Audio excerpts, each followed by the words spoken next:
All right. Hello, welcome to Hope Resurrected podcast. I know it's been a few weeks since we did one of these, but uh, I just thought, hey, I'm going to do an open discussion. And if people join, they join. If they don't, they don't.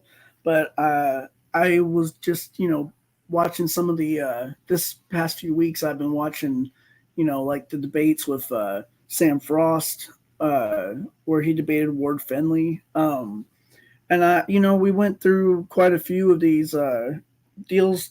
And I also watched Doug King uh, talk about sin not existing, and it just kind of occurred to me, like, we've had these discussions before, where I've had them with Jeremy from New Heavens, New Earth. I've had them with Ben from Bible Theory. Yeah, is that right? Yeah, I think that's right.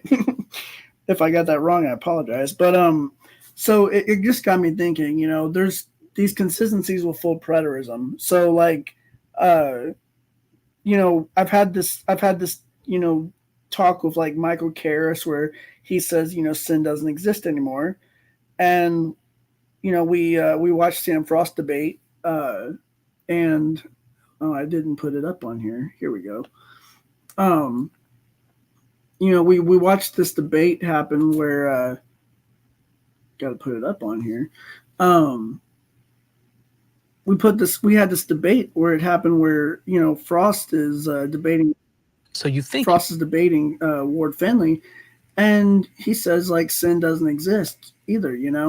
So we got this is a problem. Like they're saying sin doesn't exist today after 70 A.D. Um, and Doug, on the other hand, he's doing it too here, where uh, I got to put it on here again. Sorry, I'm having technical difficulties today on this thing. Um, we have Doug King here. He put up his podcast where he's talking about law and grace, and of course he takes what his father taught him, Max King, and he goes and interprets it as saying that sin doesn't exist anymore. So, and you can see it right here. Actually, he says that. Let's see. He says in this part four of it, he says, "We will discuss how language today in a new earth has transcended sin language. Yes, there is still a right or wrong, or obedient, disobedient, but I no longer use the word sin in my vocabulary." So in this first one, he talks about how God isn't judging anymore, and how sin, spiritual death, ended and was destroyed in 70 AD, and that it doesn't exist anymore. And so if you do quote unquote evil acts, well, it really doesn't matter. It no longer exists really. So you know, to me that's a problem. But I also have to say though, I think that Doug King is being actually consistent with it. Because, if Doug is being consistent because this is his father's eschatology, and he's just using it and going with what it consistently would lead to.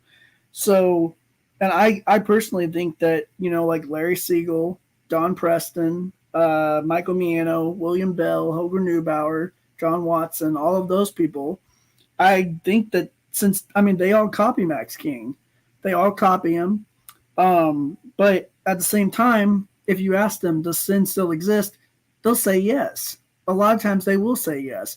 They'll uh, they'll even say that like you are a sinner or for not believing in full preterism. Sometimes they'll even accuse people of all sorts of stuff, which okay, that just means they're inconsistent. So Jeremy from New Heavens and New Earth, me and him had a discussion a few weeks ago where we were talking about that, and they all copy Max King, but then they're inconsistent with it. So they're actually basically futurists. Like, and I when I heard that, I had to think about that for a while, but it's true. People like Don Preston are actually futurists because the only people that are consistent with this eschatology that Max King constructed is like his son Doug, um, and like the IOers, the IO people. The IOers are actually consistent with it. I don't agree with them on that either, but I mean, I obviously don't agree with full preterism at all. But uh, Doug, he is consistent. You got to give him that. You got to give Doug that he's consistent with this. So, he's Doug's trying to go like, hey, we've transcended sin language. Like, the only thing left is nothing really. Like, let me go to this next slide here. So, my computer is being such a butt today. So, please forgive me. Um, but anyways, so part 2 of this in Law and Grace, he actually says, he tries to say that sin was a specific condition that was dependent on law. So it was dependent on just the Torah. So he says, how can sin no longer exist, but yet right and wrong do? What is sin beyond right and wrong? What is the understanding of sin necessary to understanding, doing, and being? And then he goes into this other thing about evolution and other stuff like that with fundamental Christians and progressive Christians. But anyways, I don't agree with all that. Like, I actually think that if I think Doug needs to actually honestly, uh, um, I think he's consistent, but I don't think that his paradigm that says, well, we need to get past this exclusive Christianity and create this inclusive Christianity that, allows for this new age stuff. Because that's how he's trying to say that right and wrong exist. He's saying that, well, sin doesn't exist anymore, but right and wrong exist because they are universal principles. And like, okay, that's cool and all, but is it really what the Bible is even teaching? No. Like, plus, okay, why can't Doug just evolve past religion if Christianity is so silly and corrupt and all that? Why not just evolve past religion, since religion is the bad thing according to Doug? And I think that would be a valid question to ask Doug personally. But I will say though, Doug in this podcast, he does give some valid arguments, and I've heard Ward Finley and Michael Karras use these same arguments, honestly. So to their credit or their detriment, I guess I should say, they need to. I think they take Max King's system and paradigm, and those guys are they're trying to be consistent with it. I don't think that Ward Finley is, but maybe Michael Karras is, because he's told me that sin doesn't exist anymore and that God's not going to count anything against him, which, okay, fair enough. That's your opinion. But yeah, Doug in this podcast says, if God isn't judging and sin, spiritual death ended and was destroyed in 70 AD, then it does not exist. So if you do evil, that's a problem, right? So yeah, I mean, if you do evil acts, you can't sin because it no longer exists. And so Doug is consistent. And I know I'm just kind of rambling, but I agree with what I agree with Jeremy on it. They are futurist. Like that's all that ends up being, really. Because if 1 Corinthians 15 is fulfilled, and you have to say like sin doesn't exist then. So like you can't have separation from Jesus. You can't have any more spiritual death. Romans 6 would be fulfilled. Doug also argues for that. So I'd have to say I think that paradigm is completely off, obviously, but and I guess this podcast is going to be short because that's really all I have to this. But Doug also brought up the point, like Romans 11, if it's fulfilled, it says ungodliness will be removed from Jacob, which Jacob is Israel, and so all Israel would be saved.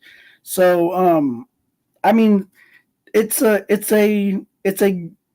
I mean, I think it's a decent argument for a full preterist to make. Like, I think it's completely wrong, but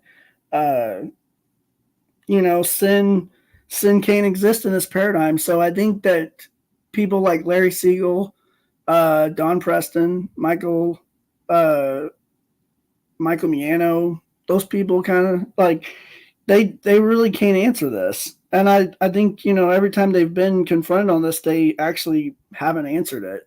So, um, anyways, I know this is kind of a short video, but uh, I think those people should probably go and talk about it. Like they should be having discussions about this, but I don't think they're going to. So I would challenge people like Larry Siegel and Don Preston and all of them to have this discussion, because I don't think that any of them are consistent. And I want to see what you guys all believe, because we do have some commenters here. Ben from Bible Theory, he has said, let's see. He says that Doug has done an excellent job with his last series, consistent throughout the last 5 parts.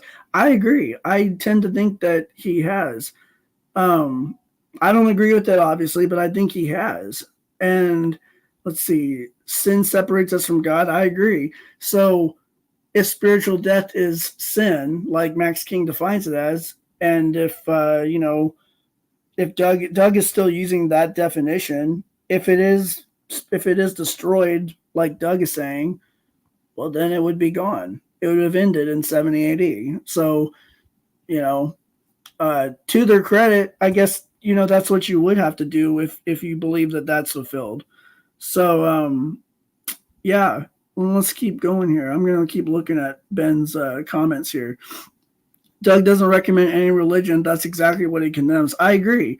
I personally, my argument though, I would think that I know he's going like with this new age, like universal thing with this the hollow movement thing, but I really just, maybe it's just me being a postmodern thinker, but I just always think to myself, like, maybe it's because I've read Karl Marx and other people like that too, but I'm just like, okay, like I don't know why Doug even needs religion in the first place, or not even honestly like maybe, I mean, you need a belief system, but I mean, I don't know, maybe I'm just thinking a little too out of the box there, or too in the box, I don't know.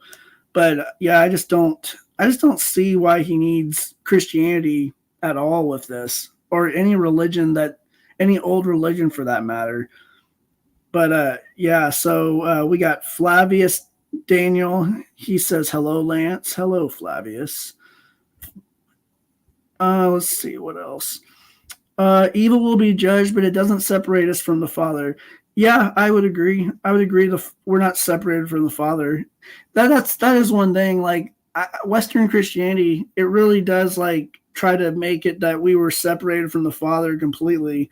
But like, if that was true, Jesus wouldn't have come for us, So I like the ransom theory almost on Christology and stuff with the cross. But anyways, Ben also says, good episode, Lance. I enjoy your thoughts on this. I appreciate it, because I feel like I rambled quite a bit on this, and said the same thing over and over again. But thank you. I appreciate that.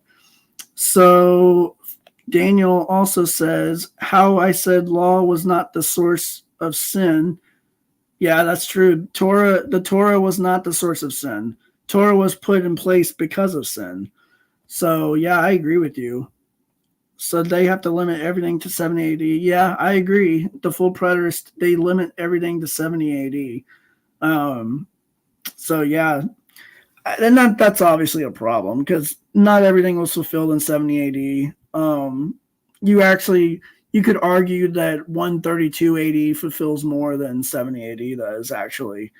So yeah, I don't know. Yeah, it just doesn't really work, to be honest. I also have to say I agree with Jeremy. He was talking about, he believes that a lot of the text of scripture, like that, they're written after 70 AD. I agree with that. Like, I think even the church fathers, I mean, Irenaeus says that Mark was written like 69 AD, pretty much, and like that's the first gospel. Matthew, he says, was written like 75 AD, and uh, John may have wrote his gospel like as the last one, like right after Revelation, or he could have read it before, but he definitely says Revelation was written like after 70 AD. So, which makes sense because, and people can argue with me about this if they want, but I mean, it makes sense because he mentions Ephesus, he mentions those seven churches. That area after 70 AD becomes the great, like, the center of Christianity after 70 AD. It's not Jerusalem anymore. It's Ephesus. And you know, people can argue what, you can hate me or love me on that one. It's okay. Let's see what is this one? Let's see. Oh, Calvinist Preterist. If the Great Tribulation was by Vespasian, who took over 69 AD, and Titus siege started in 70, and if it lasted 3.5 years, then it lasted until Masada. Yeah, I could have if you do it in that context, maybe. I think there's still maybe some problems with that, probably, but because, and I'm not saying it because there's like super problems. I'm saying it because like it just doesn't add up to what it doesn't add up to a second coming, I guess is what I'm trying to say. Because neither 70 AD, neither 132 AD, like they don't add up. They don't. They're like, they've got stuff in there that's like, hey, it's kind of close, but just doesn't really completely add up. I think Matthew 24 does talk about 70 AD though. I think it was also talking about 132 AD. But that all said, it all mentions a second day in it in Matthew 24. So I think that other day that it mentions in there, I think that's the second coming, obviously. So I'm just gonna wait and see for yeah. Yeah, that and what is it? 3 years later, Vespasian destroys the temple in Leontopolis, Egypt. And they were, according, I think it is Josephus that says it too, but we know that they were still trying to do some sacrifices after 70 AD. They weren't able to do, like, obviously the main ones, but they were still doing some sacrifices at Leontopolis just to try to, like, give something to God, because they had, like, destroyed the temple. They didn't have any real, like, thing that they could do anymore without the temple. So they were trying to do, like, in Leontopolis. And so when Vespasian learned about this, he said, well, I'm going to crush that one too, because I think that a rebellion is going to start there. So, he tried to do it for that purpose. And then later on, Simon Bar Kokhba, he decides he's going to declare himself the Messiah. And so the Jews join him, and that's the third Roman Jewish revolt, or third Jewish Roman revolt, I should say. And that one, to me, it fits better when Jesus, like, when they tell you to go to this Messiah, don't listen to them. You could also use that for 70 AD maybe, but both of them work. And like 70 AD, the temple fell, but not all of Jerusalem was completely destroyed. But in 132 AD, what you do have happen is the emperor, I think it's Hadrian. He gets so annoyed by this that he's just like, okay, we're finishing this whole thing off. So he just bulldozes Jerusalem to the ground completely. Like anything that they had rebuilt, he just puts to a, grinder. And so they have nothing left except, like, nothing. I mean, there's basically nothing. And he ends up building a whole pagan city on top of it. And then it's a pagan city. I think it's Capitolia Arealis or something. I might be wrong on that. Fact check me on that. But it's like Capitolina Aurelia. And it goes on till until Emperor Constantine comes and he reclaims the city as Christian. So we just that's the history, and I don't think it fits. I don't think it completely fits like people want it to, Um, so I think that works against the full preterist. It doesn't work against partial preterism. Um, but it can work for early date and late date preterists, maybe in some sense, anyways. So, gosh, I'm just coughing now because I've had a sinus infection for the last 2 weeks. But anywho, I think I'm going to sign off now. But thank you all for listening to my ramble, and God bless you. God bless America. Talk to y'all later.